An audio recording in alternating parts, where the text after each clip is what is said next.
بسم الله الرحمن الرحيم الحمد لله رب العالمين والصلاة والسلام على سيدنا محمد وعلى آله وصحبه أجمعين. صلوا على رسول الله. Bem-vindos todos os novos e os antigos, né? E alhamdulillah que Allah subhanahu wa ta'ala nos deu a dádiva de estar com vocês nesse mês sagrado, mês de Ramadã, mês sagrado para todas as nações do mundo e para os muçulmanos em especial, né? Nós vamos falar sobre um pouco sobre o Islã, a importância do Islã na vida de todo mundo, e porque temos visitas, né, que não são muçulmanos, só para entender o que é o islamismo, só para entender a perseguição do islamismo pela mídia, pelo mundo, por todos os lados, sendo assim perseguidos, sendo oprimidos no mundo inteiro, apesar de não está em nenhum tipo de confusão que se fala dos muçulmanos.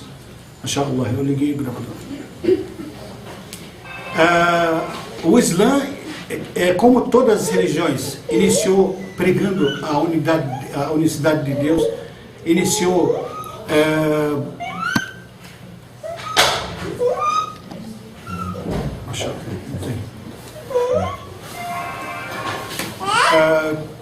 todas as religiões, quando iniciaram da forma certa, da forma perfeita, divulgando a unicidade de Deus. Mesma coisa que o islamismo, né? Só que, infelizmente, no passar da história, no passar do tempo, houve desvios, houve diferença, e chegamos no que chegamos hoje. Todas as outras religiões têm erros, têm desvios, né? A gente respeita, lógico, respeita as religiões, respeita as pessoas que seguem as religiões, mas a gente sabe, se a gente achar, se eu falar, como muitos falam, que os caminhos são vários, mas a chegada a Deus é uma só, estou mentindo, né? Estou mentindo, porque se todas as religiões realmente levam até Deus, levam até o paraíso e salvam do inferno, se tudo isso realmente é verdadeiro, eu sou o primeiro a sair do islamismo, entrar na religião mais fácil que tem, certo? Religiões que não tem jejum, que não tem 5 orações por dia, religião, né? Então, se todas iguais, se todos vão chegar no mesmo objetivo, apenas de vez em quando faz uma oração, de vez em quando vai para a igreja, né? E pronto, está aprovado. Alguns pagam até para chegar no paraíso. Paga os 10 reais, 15 reais, depende da inflação da igreja, né? Aí paga alguma coisa para chegar ao paraíso, ou para chegar a uma cura, fazer alguma coisa. Só que aqui não, aqui é real. O islamismo é real. O islamismo é uma religião que tem por objetivo chegar ao paraíso, escapar do inferno, ganhar o perdão de Allah subhanahu wa ta'ala. Não é ganhar perdão ou satisfação de um sheik, de uma pessoa comum, não. Você está se aproximando do seu Criador. Não tem matéria. Quando você vai para a mesquita, você não vai buscar cura, você não vai buscar dinheiro, você não vai buscar para enriquecer, para fazer, sabe, sucesso na sua vida, nada disso. Você está buscando a satisfação do seu Criador e está buscando alcance da sua misericórdia para poder entrar no paraíso. Da sua misericórdia. Não quer dizer que a gente está rezando, está fazendo tudo e tudo está sendo aceito. Não. Muitos, às vezes, da gente, tomara que Allah subhanahu wa ta'ala aceita todas as nossas orações, né? E faz a gente alcançar, inshallah, o nosso objetivo, que seria o paraíso, escapar do inferno. Mas será que todo mundo consegue? Não. Às vezes a gente está numa fileira só, rezando. Numa só fileira. Mas tem um com a intenção errada, outro com intenção mais ou menos, entendeu? E pode ser que um escapa, outro não, outro alcança ou conquista a misericórdia de Deus. Pela sua intenção. Por isso, no nosso livro sagrado fala assim, todos, Allah subhanahu wa ta'ala nos criou da terra fez o homem, do homem fez a mulher, e criou todos, e ele falou, inna akramakum indallahi atqakum, quer dizer, e o melhor de vós, perante Allah subhanahu wa ta'ala, perante Deus, é o mais fiel. Não importa, seja mulher, seja homem, seja negro, seja branco, seja o que for, perante Deus, é o que mais tem fé e o que mais pratica a sua fé. Não tem discriminação, não tem separação.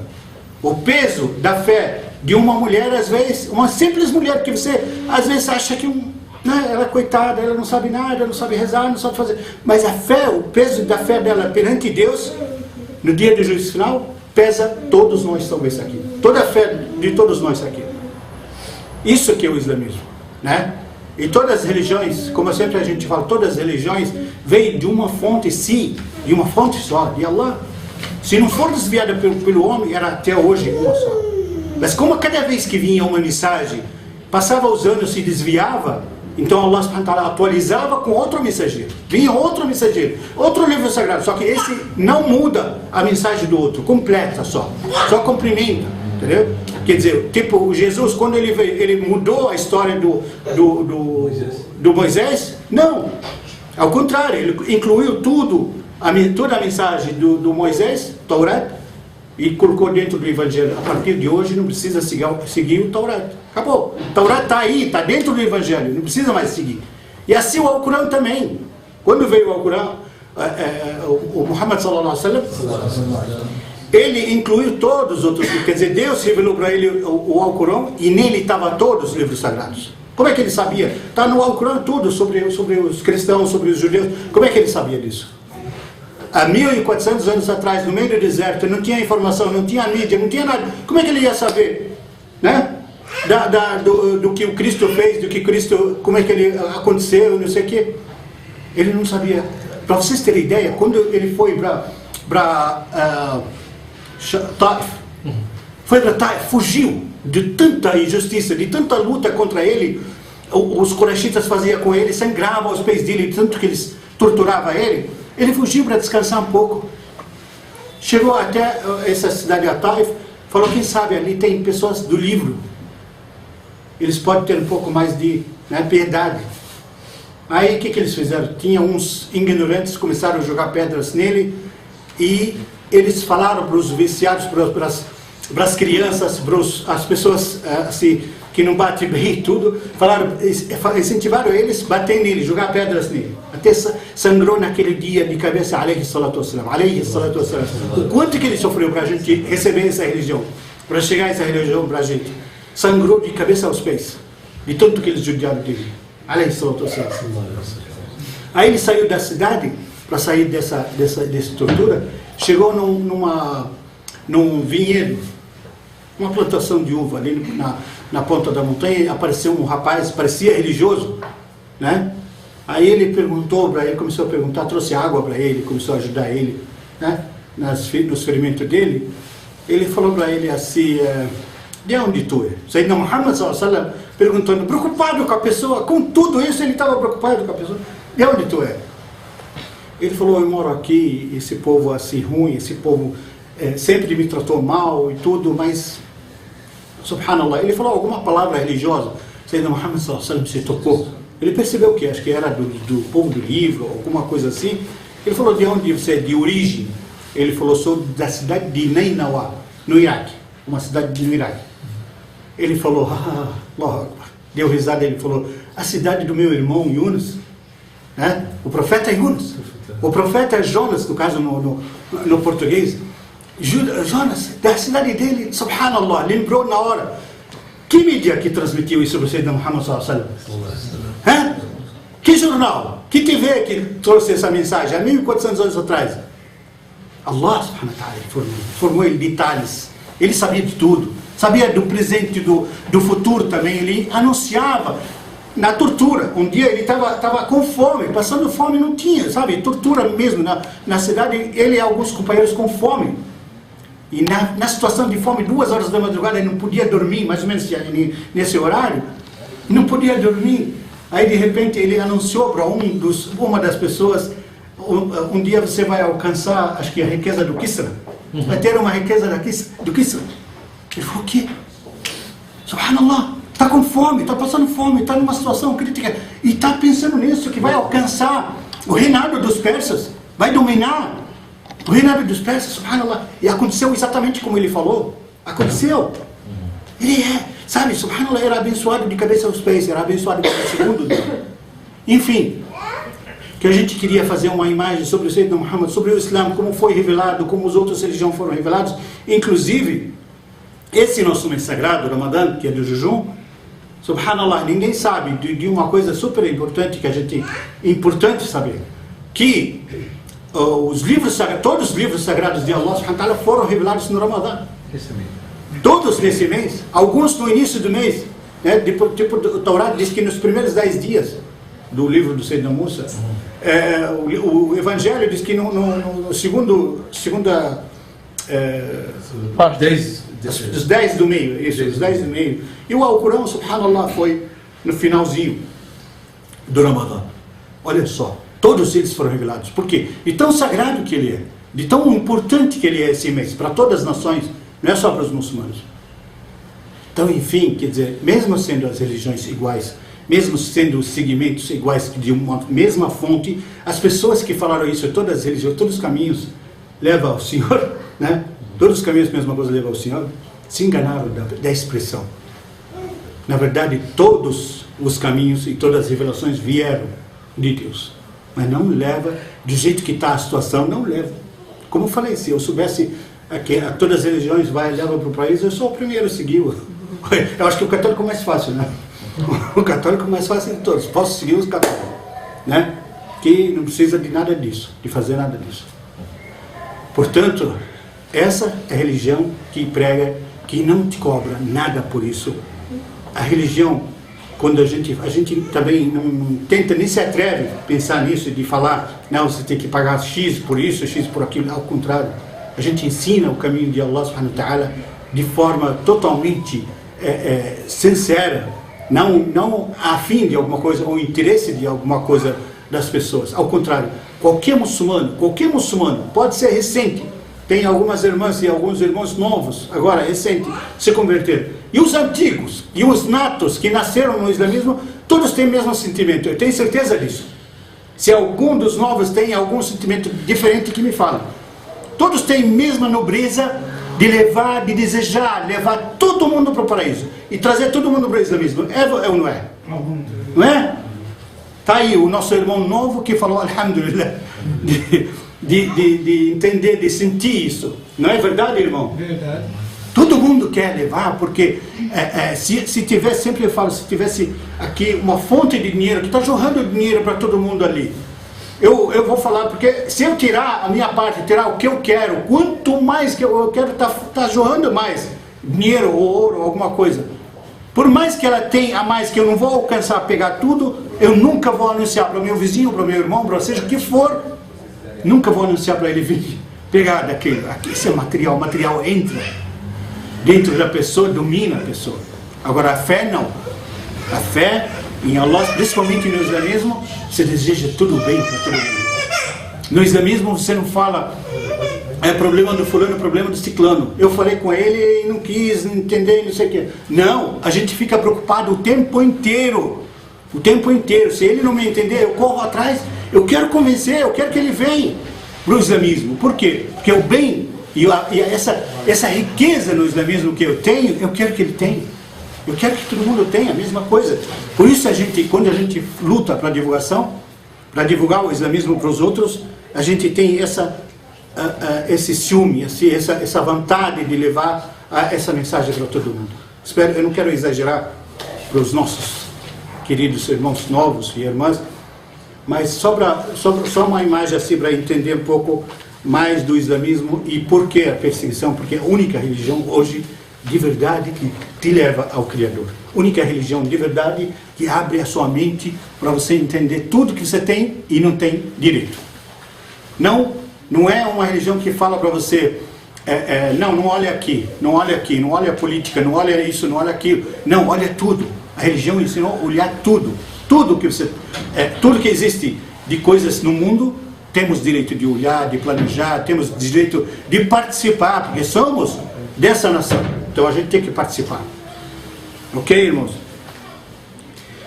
Eu quero falar um pouco só da nossa história, porque muita gente, muitos queridos irmãos e irmãs que já ouvi falar, eu fiquei super feliz essa semana que eu vi algumas irmãs e alguns irmãos que falaram, que estão acompanhando as histórias pelo YouTube, pela internet, né? E são sempre bem-vindos, sempre eu gosto de falar diretamente com eles, e umas falaram para mim assim que, subhanallah, fiquei até emocionado, falaram para mim assim, eu estou louca esperando o resto da história do Sayyidina Davi, né? Quer dizer, estão acompanhando o passo a passo, porque a última aula foi o início da história do Sayyidina Davi, né, Davi. Então estão acompanhando, estão sabendo em que passo que a gente está. Estou esperando, ansiosa para ver a próxima história, o resto da história de Sayyidina Daud, né? Isso porque eles lá não estão ganhando chocolate como vocês. Então abre a cabeça, vai ganhar chocolate hoje. Nós chegamos na outra, quando o Sayyidina Daud casou, né? E conseguiu, com a graça de Allah, juntar de novo o governo, o reinado, com a profecia, né? Porque o povo de Israel já tinha se espalhado, já tinha perdido essa dádiva, né? De estar o governo e o reinado, o governo e a profecia com o mesmo governo, eles tinham perdido isso. Ele conseguiu juntar de novo, alhamdulillah. Depois a gente falou na outra aula, depois de 460 anos, né? Que perderam isso, né?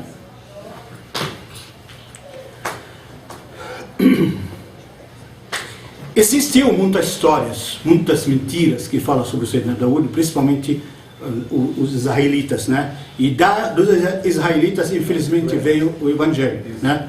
As histórias que tem no Evangelho.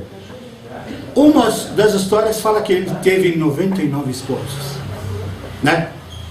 E não se contentou com isso ainda, né? Todo mundo sabe aqui. Não se contentou com isso. Ele viu uma mulher linda que ficou, né, abismado, desejou, ele queria aquela esposa. Quando ele pediu para o casamento e falaram para ele, era casada com um dos comandantes do exército. Ele mandou esse comandante várias vezes para a luta e ele não morria. Aí no fim ele viu que não tinha jeito, ele mandou matar e casou com a esposa dele. Subhanallah. Vê o que essas histórias, eu queria ter coragem de falar, as religiões que falam disso. Que religião que fala de Deus, que tem coragem de falar disso, de um profeta de Deus? Né? Como se fala de um profeta de Deus? Um homem religioso, um homem decente, que a gente vê, que ele segue, que ele pratica a sua religião direita, a gente tem vergonha de falar alguma coisa errada dele, não é? A gente tem vergonha de falar alguma coisa dele. Imagina falar de um profeta de Deus, que recebe a mensagem de Deus diretamente. Com que coragem, com que cara de pau, para ser mais claro, consegue falar assim de um profeta de Deus assim? Talvez casou com mais esposas porque Deus permitiu, ele tinha contato diretamente com Deus. Agora mandar matar o comandante para casar com a esposa dele. Não é um absurdo? Se eu falar isso, se eu tentar pensar nisso, o que vocês vão falar? Um criminoso, uma pessoa que não tem noção, não é decente, muito menos religioso, muito menos profeta, que faz isso, né? Imagina um profeta de Deus, Davi, alayhi salam, né? Enfim, muitas outras acusações. Existem histórias também no julgamento, porque ele era governo, lembram que nós falamos? Era governo, profeta e juiz na sua cidade, né? Governo, profeta e juiz. Quem está conversando lá fora? Você podia se diminuir um pouco a voz, está atrapalhando os irmãos aí. Enfim, 3 funções ele tinha. Às vezes ele fazia o julgamento de pessoas assim. Chegou essas histórias meio duvidosas, não sei se é verdadeira. A história dele, na hora que ele estava fazendo o julgamento, inclusive isso alguns muçulmanos contam, estava fazendo o julgamento de 2 pessoas. Não, essa é verdadeira, essa é do Corão. Mas tem umas histórias duvidosas que seria as 2 mulheres, que no caso uma teve filho e a outra roubou dela, a outra mais forte. Salomão. Na época de Salomão. Porque falaram que era Daúd. Eles falaram que era do Daúd e Daúd não sabia o que fazer, o Sayyidina Suleiman interferiu. Ele interferiu. Sayyidina Suleiman era o filho dele, ele tinha 12 anos de idade, né? E interferiu. Ele não sabia o que fazer. Uma fala que o filho dela a mais forte e outra mais fraquinha um pouco, que a mãe verdadeira falava, não, meu filho, não sei o que. Aí não sabia o que fazer. O Sayyidina Suleiman, ele falou, posso interceder, posso interferir. Allah iluminou ele, 12 anos de idade. Allah iluminou ele. Ele falou, posso interferir? Ele falou, pode. Aí ele falou, vamos fazer o seguinte, traz a criança aqui que eu vou rachar ela no meio com faca, né? E dá um pedaço para cada mulher. Aí, na hora que ele falou isso, a mãe verdadeira, gritou, não, pelo amor de Deus, não faça isso. Pode levar. deixa ele vivo, pode levar, deixa ela levar. Aí ele falou, essa mãe verdadeira. Essa que teve sentimento, outra não ligou. Essa teve sentimento de mãe verdadeira e fez. Eu não sei, Allah Alam, se essa história é verdadeira. Na narrativa islâmica, no caso, na fonte que a gente busca essas informações, não tinha essas, mas a gente escuta falar muito disso, né? Teve outra também dos carneiros, né? Naj, que é um vizinho que tem bastante carneiros e outro tinha plantação. E as ovelhas, os carneiros, invadiram a plantação do vizinho. Aí o Sayyidina Daud fez o quê? O julgamento, falou, então, quando condenou o dono das ovelhas. Ele falou, então você dá para ele todas as ovelhas no lugar da plantação. Devoraram toda a plantação. Aí o Sayyidina Suleiman, ele falou, meio errado isso, né? Então, podia fazer outra coisa. Ele falou o quê? Outra sugestão. Ele falou, pode dar para ele as ovelhas, ele tira o leite, ele usa por um ano, até o tempo que ele ia colher os trigos dele, as coisas dele, a plantação, o tempo que ele ia colher. Dá para ele aproveitar, e outro homem é condenado, o dono das ovelhas, podia ser condenado a plantar de novo aquela plantação para ele. Ele falou, tudo bem. Uma solução justa, né? Também, essa história, Allah, mais ou menos. Aí a história verdadeira da época do Sayyidina Daud diz que ele tinha casas, só que era super religioso. Por isso que eu falo, é um atrevimento fora do comum as pessoas falar dele, que falam. Diz que ele tinha o palácio, e esse palácio tem muros altíssimos, e esses altos assim demais, de tanto que ele tinha ciúme das mulheres dele. Mas não era 99, tinha muito ciúme. Aí, para ninguém entrar, para ninguém... Isso hoje muita gente acha isso errado, né? Acha isso errado, acha isso doentio, ainda fala ciumento demais, doente, não sei o quê. Ao contrário, o islamismo ensina, Allah subhanahu wa ta'ala ensina que não tem ciúmes pela sua honra, que no caso a sua mulher, as suas filhas, que não tem ciúmes por eles, dayus. Dayus, vamos falar a palavra dayus na linguagem islâmica como se fosse, como se fosse na linguagem daqui, o chifrudo, mais ou menos. Então é mais grave um pouco, perante Allah. Perante Allah, lá no dia do juízo final vai ser julgado. Esse que não tem ciúme, não tem sentimento. Ele tem que proteger a sua honra, nem que fosse pela sua própria vida. Proteger sua mulher, suas filhas. Não é assim, solto. Porque quando eu ficar solto assim, qual a diferença entre a gente e os bichos? Né? Não tem diferença entre a gente e os bichos que não tem muito sentimento. Até os bichos têm sentimento. A maioria dos bichos têm ciúmes. Então tem que ter. Isso não é doentio, não é errado ter ciúmes. Não tenta, principalmente os homens, não tenta ser moderno demais e liberar a coisa. Não precisa reprimir, né? Não precisa reprimir, mas pelo menos ter aquele sentimento de ciúme, proteger, conciliar. Olha, cuidado, olha aí, o cabelo está aparecendo um pouco, não sei o que, sabe? Tem gente ali, toma cuidado com isso, toma cuidado. Quando eu faço isso, estou protegendo, porque a minha parceira, a minha filha, a minha honra, né? Isso é honra no Islã. Por isso a gente tem que realmente proteger, e não é ciúme doentio. Essa história dos muros altos pelos ciúmes, para nenhum homem chegar perto e nenhum homem olhar, um dia pularam dois, ele ficava a noite inteira, não tinha ninguém, Sayyidina Muhammad sallallahu alaihi wasallam falava isso, tinha ninguém na humanidade que adorava Allah como ele, ninguém. Ele ficava escondido assim em lugares retirados para adorar Allah subhanahu wa ta'ala à noite, às vezes a noite inteira. Ele dormia pouco à noite para adorar. E o jejum dele era o melhor jejum que existe. Era um dia sim, um dia não. Ele fazia um dia sim, um dia não. O jejum de Sayyidina Daud, subhanallah. Davi. Sayyidina Daud, ele tinha a garganta, a voz mais linda que a humanidade já teve. Até hoje, chamado Mazamir Daud.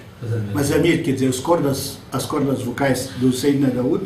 Raramente alguém tem dela. Sayyidina Muhammad sallallahu alaihi wasallam uma vez viu Abu Musa al-Ash'ari, né, recitando o Corão.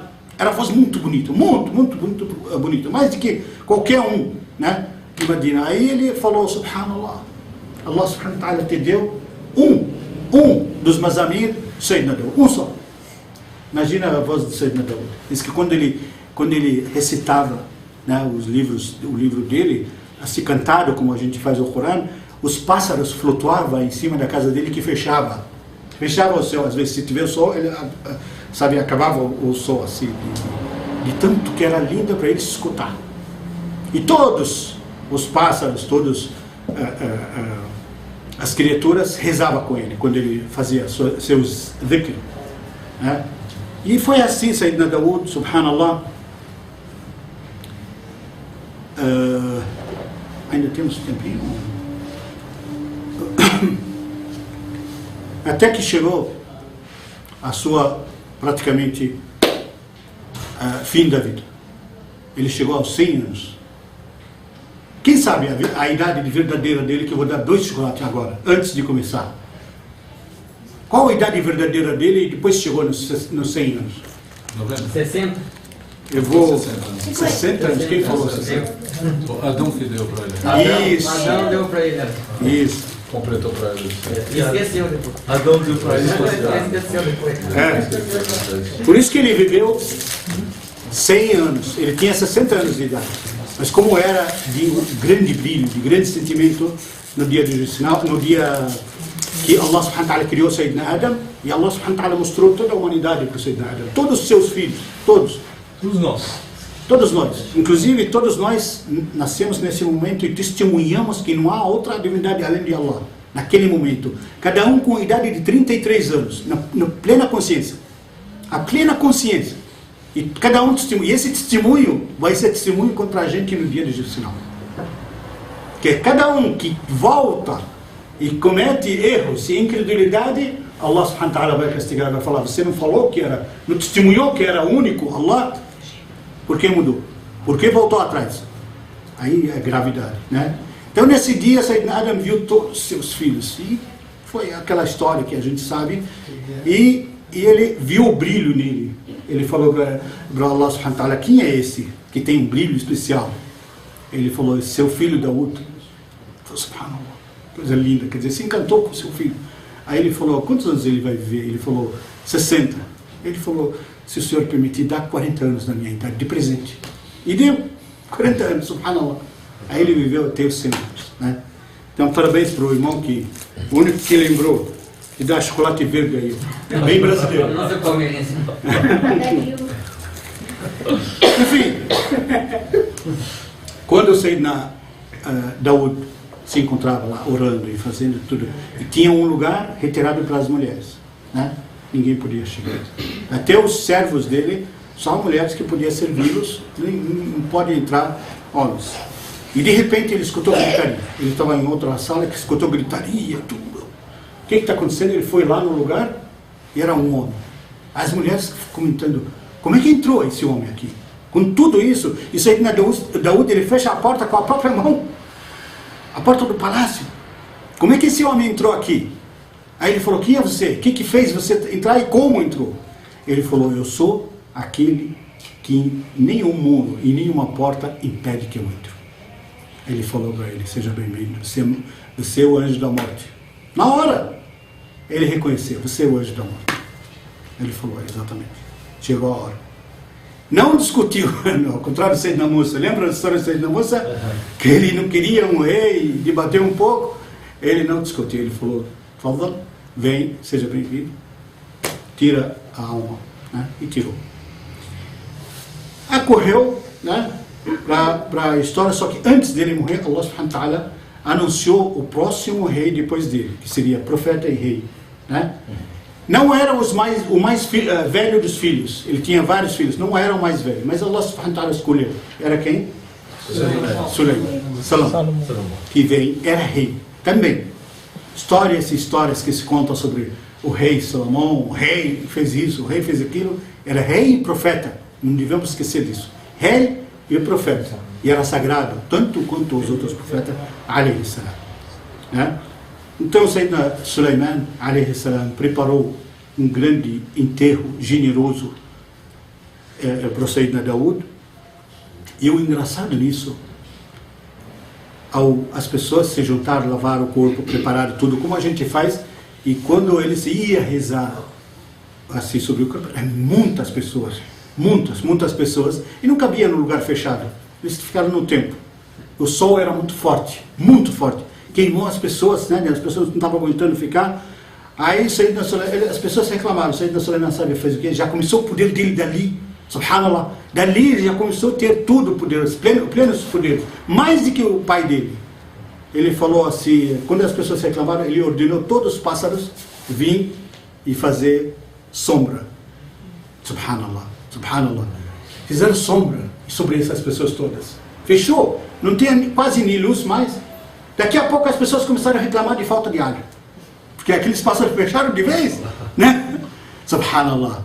Diz que uma visão, Allahu Akbar, arrepiante. Sayyidina Muhammad sallallahu alaihi wasallam explicando para os seus sahaba, diz que coisa mais linda que existe.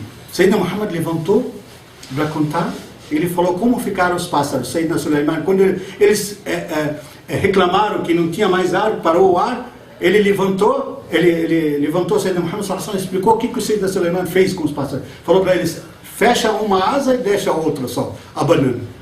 Subhanallah. Uma visão linda, maravilhosa, sabe, das coisas.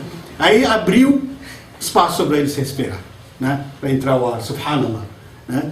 Aí terminaram o enterro e assim chegou ao fim mais, né, uma história de um profeta maravilhoso, um profeta que deixou grande mensagem. Não é um profeta daqueles profetas, vamos por alayhi salam todos, mas aqueles que meramente passaram e divulgaram o que era dos outros mensageiros. Ele não, ele divulgou e recebeu mensagens, né? Ele recebeu o Zabur, né? Que é os livros de Sayyidina Daud, e tinha mensagens, tinha leis, como os outros, incluiu sobre os outros, né? E outro grande profeta, grande mensageiro que vem, que também teve um reinado maravilhoso, que a gente vai conhecer, inshallah, na próxima aula, biiznillah, a gente encontra com vocês, que Allah subhanahu wa ta'ala aceita essas informações, que sejam abençoadas para a gente, para todos nós, para todos os irmãos e irmãs da internet que estão acompanhando a gente. Muito obrigado pela companhia, e que Allah subhanahu wa ta'ala aceita esse mês de Ramadã, já que a última aula do Ramadã vai ser agora a próxima, inshallah, só depois do Ramadã. Kull aam wa antum bi khair, e que seja Eid abençoado, que seja Eid cheio de luz e de sabedoria para todos nós, inshallah. Muito obrigado, assalamu alaikum wa rahmatullahi wa barakatuh.